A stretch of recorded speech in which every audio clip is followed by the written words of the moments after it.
There it is. Very nice. All right, welcome. Thanks for tuning in. My name is Garrett Monroe. I'm an instructional designer with Tabletop EDU and also at Cuyahoga Community College. Today I'm presenting an idea that I'm super excited about called Questfolios. And we've seen this, I've seen this in a few classrooms, really cool results. And we're seeing it starting to roll out to some other educators in our group who are interested in trying out this slight riff on game-based learning. So what is it? How does it work? What are a few examples? So I'm just going to share a really quick overview. I know many of you are already really familiar with game-based learning, so I'll skip some of the basics. Here's a couple photos of a program we ran at an area middle school where 6th and 7th graders got to play Dungeons and Dragons, one table, and the other table was a STEM focused heroic RPG we designed to help them think about career.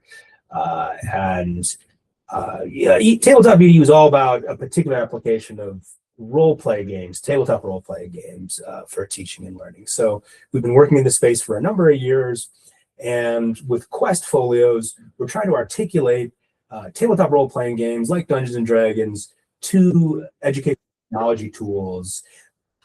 Oh, you can't hear anything. Let me see what's let's see what's going on.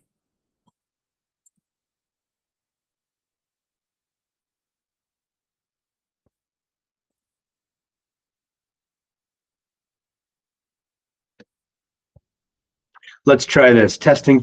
Hello. Can you hear me now?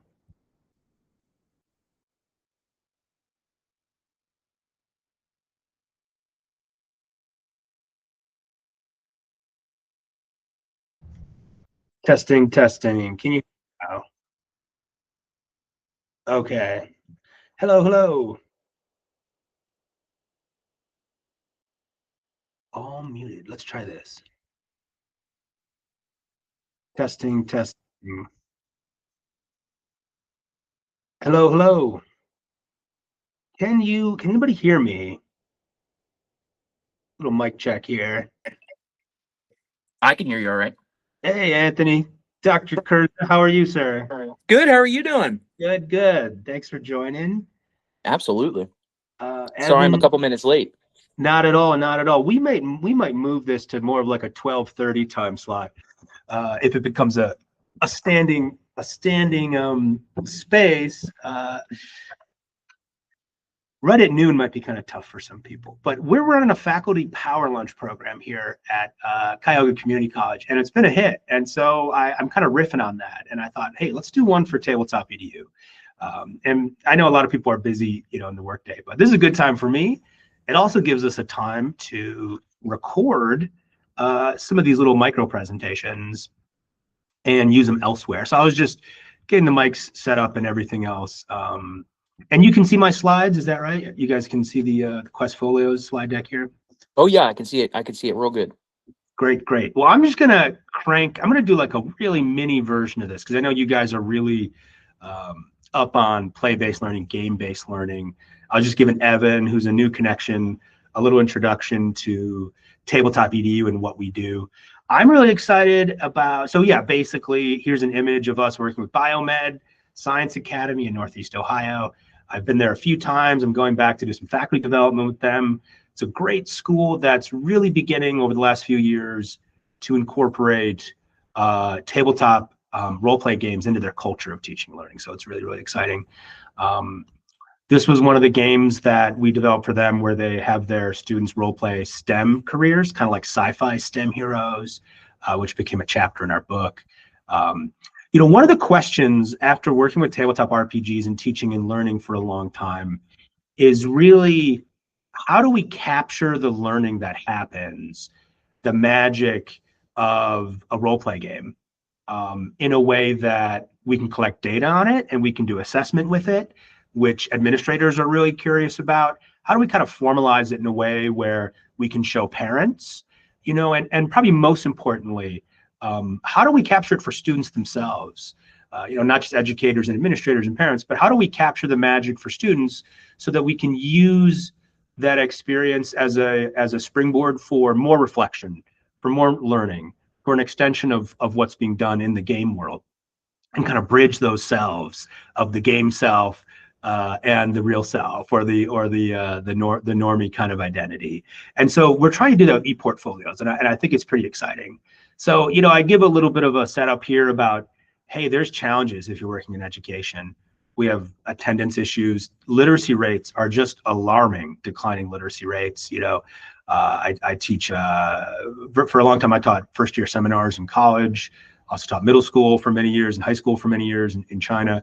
Not a problem in China right now, literacy rates, but in the US, it's really alarming seeing our first year students struggle to, you know, pick up a book, read an article with comprehension, have comfort with some basic, you know, going through blocks of text. We have AI and stuff like that coming in and adding challenges many people are concerned about. So, you know, I think game-based learning is a really fascinating space, a counterweight even to AI. It's a uniquely human experience that it's very difficult, I think, for AI to reproduce. And it's becoming a bit of a cultural phenomenon. Here's one of the few AI images I have in the slide deck. There's a couple cringy, you know, they're always a little cringy. So forgive the Burger King Kids Club image here, the kids playing D&D.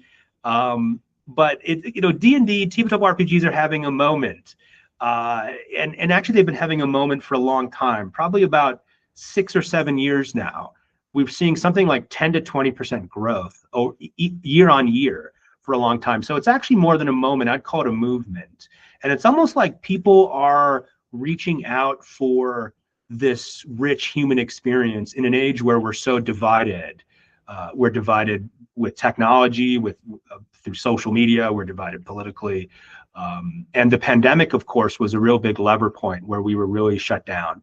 And this is a moment where, you know, there were cultural experiences like on YouTube with live play streaming, Matt Mercer and Brennan Lee Mulligan. And we also had Stranger Things, of course, bringing this into common parlance. But, you know, people have been really looking for an answer. And TTRPGs are a really magical space. I think about it as a cultural phenomenon right now, where else do you see people gathering around a table for hours at a time, surrounded by books? It's almost like a mix of a drama club, a book club, a chess club, but something greater than those parts at all. And so we get this emergent kind of community that forms. So it's a magical thing. I don't think it has a parallel anywhere else.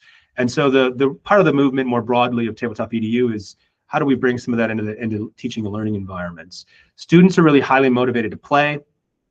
You know, and just to back up for a second, our group was formed by myself and also my wonderful co-director, Marianne Conan, distinguished PhD, of course. She did her dissertation studying and interviewing educators who use tabletop RPGs and has written a number of articles on it. So she's the higher charisma member of our party. So you can interface with her in many different ways through our courses or on our Discord channel. So she's not here, of course, today. And there's me, a little introduction about me. I won't go into that right now, but I've been doing tabletop RPGs for about 25 years. So yeah, you know, some of the magic of play, I'll skip here. One of the things we love about as an educator is how students are so highly motivated to play it. So when we bring up tabletop RPGs, role-playing games, many students get very excited to play. So in many ways, you know, they've become the cool thing to do now. Students want to roll dice very often. Not everybody. There's always some folks, you know, some students who aren't that excited about it. But you know, with any learning activity, you get some students who are fired up and some who are not. And so what's interesting about these games, these activities are they engage a different group of learners. So sometimes those students who are disaffected by teaching and learning get fired up. Particularly young boys. It's a really effective tool to get boys who are excited again about teaching and learning and literacy. And so this is an area that I think is one of the unique attractive points of attraction about tabletop RPGs. So it's this concept called inherent attraction in the 7 principles of play. It's the diminished consciousness of self you can see over here on our right hand, which is so fascinating about role play games in particular, and what makes them effective for getting students to come out of their shell, to imagine themselves as different selves, as different people, and to start thinking about things like character development, career trajectory, really thinking critically about choices they make in the game. And then so other people call this bleed or transfer as it comes out from the game world into the real world. So we're working on this game I'm really excited about. I'm not going to run it right now here for you guys, but I'd love to run it for you if you're interested in the future. It's a game for faculty development. It's a tabletop role-playing game I use with professors and educators and support staff, and it's really about getting folks to do some imaginative role play amongst themselves. And there's dice and there's character generation, but really it's about storytelling. And so there's archetypes and so forth. So this workshop, this presentation is really built on a 90-minute workshop I've given, but I want to just kind of give you guys the quick hits over the next 10 minutes or so. I present some of our other resources here, our ACTS framework, which talks more about how tabletop role-playing games work. You guys are both experts, as I understand it, or more versed in this than others. So I'm going to skip some of this. One of the challenges, this is another framework that we've developed, which was inspired by Adam Watson's depth of infusion framework. He recently had a book come out. We modified it slightly here. And so it looks at 4 different modes of tabletop RPGs, from people just playing casually, like I grew up playing, to after school clubs. This is level 2, the co-curricular club. There's so many benefits to just playing, full stop. So, we don't want to suggest that you need to be making highly designed, highly applied games to get academic benefits from tabletop role-playing games. So much of this work is just getting books in kids' hands, creating spaces where they can play amongst themselves, giving them a little bit of encouragement or a little direction, or running that first game for them, getting them hooked. And hey, that's enough very often to transform trajectories for learners, particularly for young learners, for middle school students and so forth, and high school students. I personally found it's what I credit it getting me into college and graduating and becoming just a nerd in general. It really taught me how to tear apart a textbook, read a textbook, which, I'm still shocked to run into people who said, oh, I never read a textbook in college. It's a pretty common experience, actually. But I was such a nerd with D&D, I became just a hound for speed reading, for understanding how to navigate the information presented in those websites, papers, lore, forums. When you really get into D&D, it's so co-curricular. And so it just promotes so many academic literacies that are transferable. Questfolios, back to our topic, kind of skips ahead and offers a structured solution for this level 3 or level 4. How do we bring tabletop RPGs more mainstream into lessons, into units, into full courses? So it's really a structure for this level 4 full integration. I'm going to skip our integrated learning framework. We've talked about this elsewhere, and I'm just going to go into why ePortfolios and reflective learning. So I've worked with ePortfolios for about the last 7 years. I've been on kind of the front lines of doing course development and curriculum development with ePortfolios at Hiram College in particular. I did some training for other faculty elsewhere for ePortfolios. It's an old term in teaching and learning. It's been around for 30 ePortfolios has been around for about 30 years. Since the mid-90s, they've started to do this. But of course, portfolios have been around for a very long time. I love them because they capture authentic learning. The idea is, let me show off the work that I've done and use that as a way to show what I know and what I can do. Learning ePortfolios, I'm going to get into in a second, are really tied to project-based learning. So it's really about developing curriculum where students are active and participants in their learning, and they're posting that learning on a website, a social website for the course, or maybe a public website. And they're awesome turf to integrate reflective learning. We know from research that ePortfolios and reflective learning are what researchers call high impact practices. So these are the 11 high impact practices as published by the AAC and U. ePortfolios, wonderful paper here I've linked. I've shared the slides there in the chat box. You can also download them on our site. There's a wonderful paper here linked that describes tons of meta research on ePortfolios. Really pronounced improvement for traditionally disadvantaged groups of students, such as first-generation college students, as much as a 10 to 15% improved persistence for those first-year students who use ePortfolios, increase in GPA.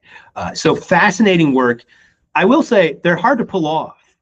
Having done this for a long time, takes a lot of coordination, takes a lot of training and buy-in from faculty. And so, you know, a lot of this has come from reflection and some burnout from me, to be just very candid about running ePortfolios and thinking about how do we make these things work. And it's been the last year that I've been really sort of thinking about that, and marrying ePortfolios with tabletop role-play games, I think, is a really great lever point. So how do we make ePortfolios more than just static digital folders? How do we turn them into games? Shared experiences that students and faculty are fired up about using? Well, I'm going to share like 3 quick tips. One thing is there's a common misconception with ePortfolios that they are just for what's called a showcase portfolio. This is where the people from career get involved, right? Our career center people, where we think about ePortfolios as websites for, you know, faculty often have ePortfolios. They show off their publications, they show off their CV and so forth. And so some students might produce these in their final year to say, hey, here was my best work. And so they become high stakes. And that's an anthem to what we like to do in play-based learning, where it's supposed to be low stakes and fun. And that's where the magic is. And so this marries well with what we talk about when we frame our ePortfolios as learning ePortfolios. These are kind of messy shared spaces. They're about capturing the process of learning. They're about practice. They're about getting feedback. They're about reflection. They're about growth. So when we introduce them, we need to model that and frame that for our students and our colleagues, that, you know, eventually you do this for a few years, say, for instance, you're at a college or a high school, and by the end, you can pull from all your ePortfolio work your best work, your final products, and put that into a beautiful showcase portfolio. But that's not what we're doing right now, right? The second major tip I have is picking the right system, picking the system for your ePortfolios that have the least friction. Students are often, you know, most familiar in K-12 in the US with Google systems. And so Google Sites is just brilliant. It wonderfully integrates with Google Classroom. They're familiar with it. It's the just super elegant UI. It's free. By the way, it's free. We love that. It's open. So I just love Google Sites. There are a lot of pay-to-play custom ePortfolio systems. I haven't found any that blow me away. You know, there's some challenges with using an open system like Google Sites, such as efficiencies in collecting assessment and data. We're working on some plugins to solve those problems. So we really want to create resources, infrastructure for the community to do these things cheaper or cheaper free. So, you know, I've heard of other K-12. I was working with some educators at a conference last week, and there's other LMSs that have built-in ePortfolio systems. Schoology has an many LMSs have a built-in ePortfolio systems. Some of those are good, some of them are not. You know, it's really, you got to have to go in and see what works well. I'm happy to advise on that if you're looking for input. For instance, Moodle has a really, you know, brutally bad ePortfolio system. So many of them are not designed in a way that promotes Questfolios. You know, the other thing I would say is social learning. So the beauty of tabletop RPGs for teaching and learning is that we get this authentic audience. And so students form up in these beautiful little groups. They're performing, they're playing, they're acting out, and they're ultimately doing work, academic adjacent or academic or direct academic work within the audience of this peer group that matters to them. They become close with these folks. They develop a kind of fellowship, if you will. And so unlike a traditional model where my work as a student is only interfacing with an instructor, which feels kind of dead and inauthentic, we can produce peer groups that really matter. We can take it a step further, and I've done this in my 400 level course with pre-licensed educators, where we kind of stair step it from that peer group up to community action. So we might take some of the project work they're doing in tabletop RPGs and then kind of turn that into a community project or a school project where it gets even greater audience. This is sort of authentic project work 101 or community service work 101 or community action research, sometimes called. And even more broadly, you could eventually have some of this work be published publicly. So it's what's great about having a website is you can have some of the sites published publicly. So some of the outputs of this might be, hey, we want to produce a final product which really showcases our quest or tells the story of our quest in a meaningful way. And that quest might be a collaborative quest to solve, a community problem. We want to do research on, how is it that the water's contaminated, for instance, or how do we improve food security in our area? Or it could be, of course, a fantastic or fictional quest, but that is articulated to real world problems that mean something to students. How do we help students who are addicted to social media? This was a topic where my students picked. How do we help get the word out about gambling addiction? This was another topic where students were sharing. Built a kind of casino, a role play casino, and they had to kind of navigate it. And they had the opportunity to go behind the scenes and see how it was rigged and how it was asymmetrical power systems and so forth. And they got to role play that experience.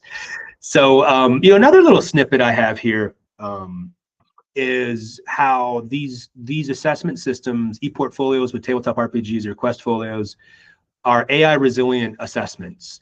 And so that's another reason I love about this, is that it's something that's very difficult. This work is very, very difficult for students to fake.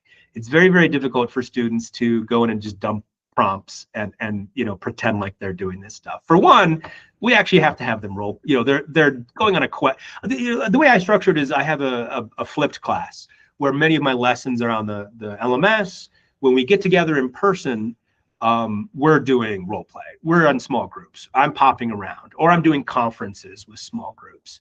So this is impossible to fake, of course. And then they get assignments where they're working, to produce outcomes from this, and they post them to their ePortfolios. So, there's essentially 4 major pillars to Questfolios: metacognition. This is where they're reflecting on their experience in between sessions and posting those reflections to their ePortfolio.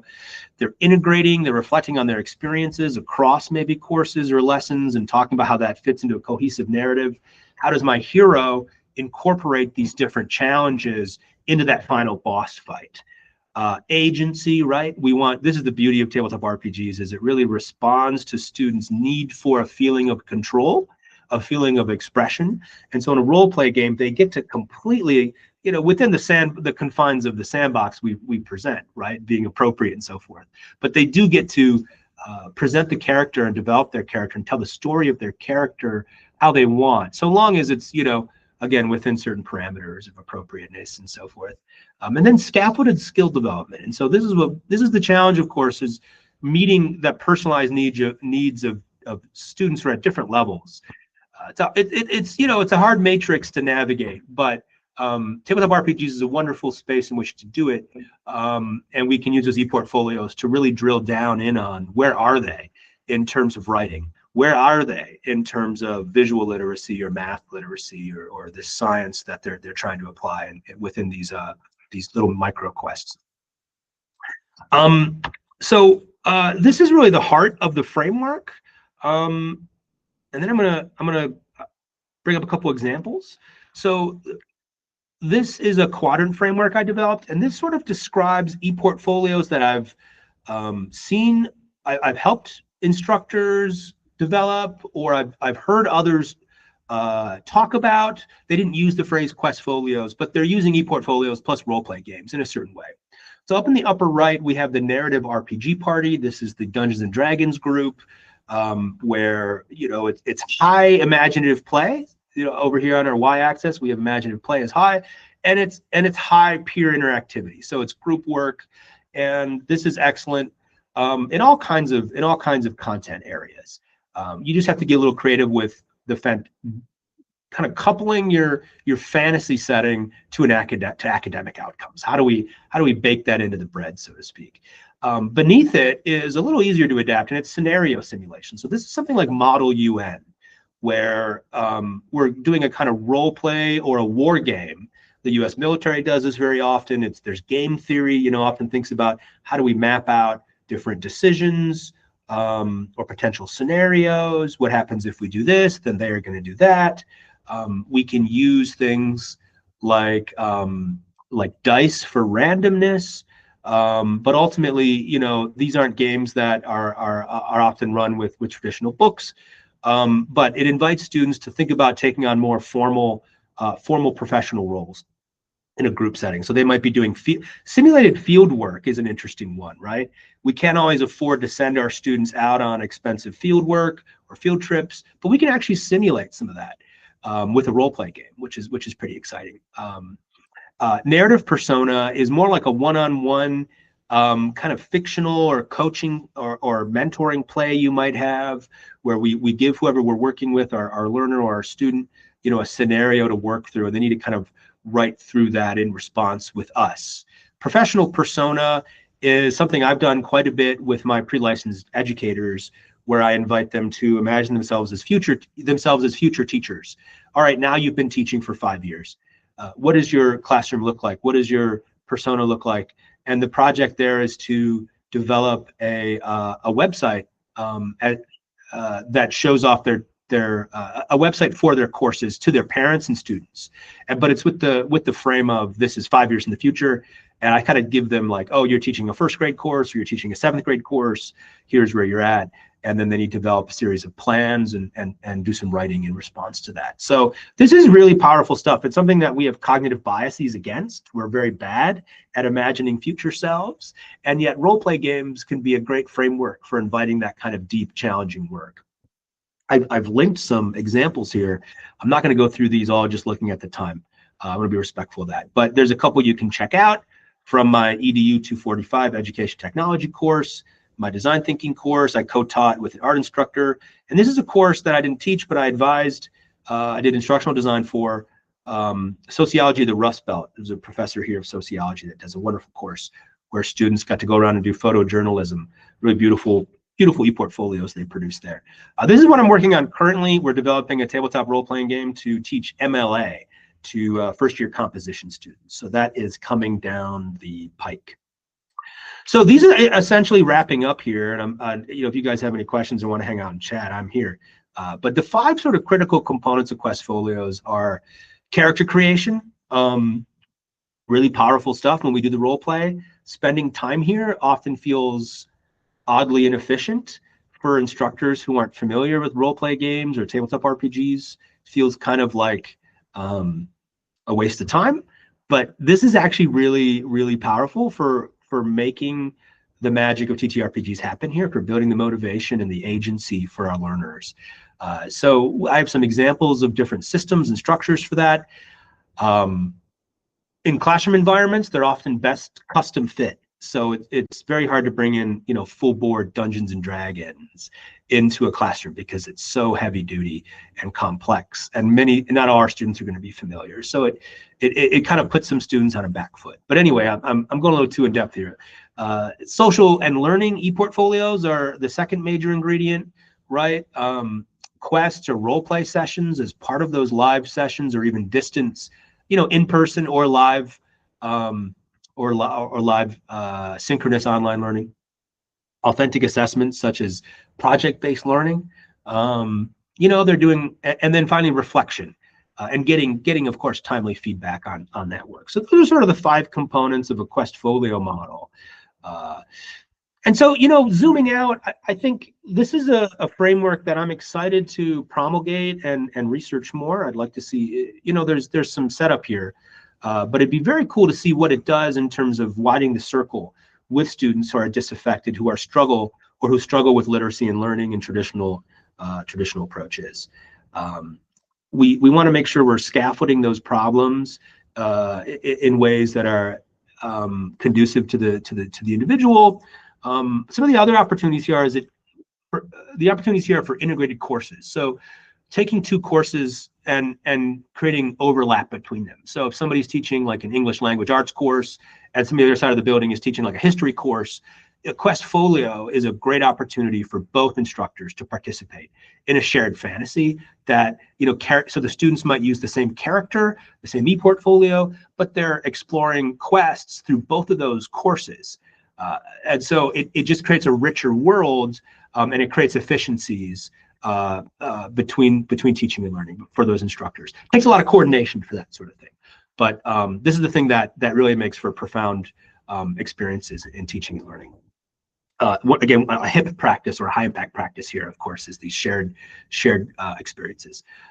And communities of inquiry, of course, we want to get our students to feel part of a community. You're part, you have this relevance, this mattering.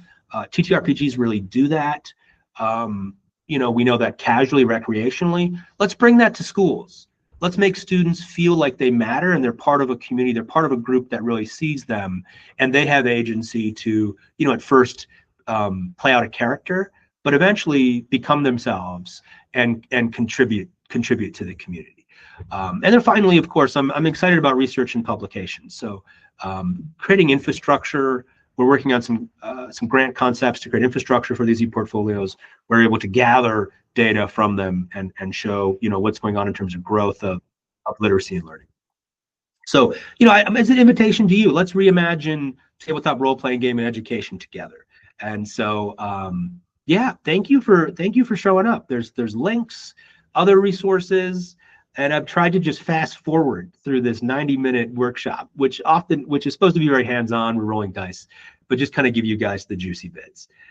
So anyway, thank you for attending. I'd love to hear if you guys have any questions. I could also, I'll also open up the chat. This is great. Thank you so much. We very much appreciate it. This is absolutely fascinating, and I hadn't, kind of in my work and my scope, hadn't considered ePortfolios, as a tool to just it sounds like just to deepen not only the engagement with the game and the learning in the game, but also the also highlighting the direct benefits that a player is getting or a student is getting from playing these types of games. It sounds like this is a really clear way to draw those connections, which is really exciting. One question that I did have, and I'm curious to hear your thoughts, when you have implemented this kind of this process, what has been, I guess, in your opinion, the biggest I would say pain point or the biggest point of maybe conflict in what your vision is for it and how it's executed? Well, that's a great question. You have to find instructors who are ready to do a whole course overhaul. Yeah, so yeah. To really do it full bore requires a lot of investment, unfortunately. Yeah. I have found, some of the stuff I'm working on currently are more like, hey, I want to do this for a day, or I want to do this for a unit, for a week. A day is really tough, right? And so, yeah.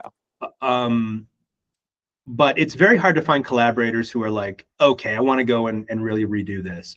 A lot of the folks the collaborators I found who were game for that were new faculty members who were just developing a course, and maybe were getting points with administration for collaborating with instructional designers or teaching and learning excellence folks, right? So they're getting service units or they're beefing up their own ePortfolio by saying, hey, I'm really interested in this. So if you can find geeks, if you find people who are into gaming, you can often find them willing to tinker, but it's hard to get people to really invest full bore in a redesign. So and how do we remove that barrier? It's probably finding stipends. It's, frankly, like, hey, can I get some grant money or some philanthropic donations to get people, a $500 or $1,000 to work on a redesign. Granted that they would, provide some anonymous data for research. So it's a tall ask. Yeah. It's also like ePortfolios are just not in vogue, right? Yeah. So I hear it.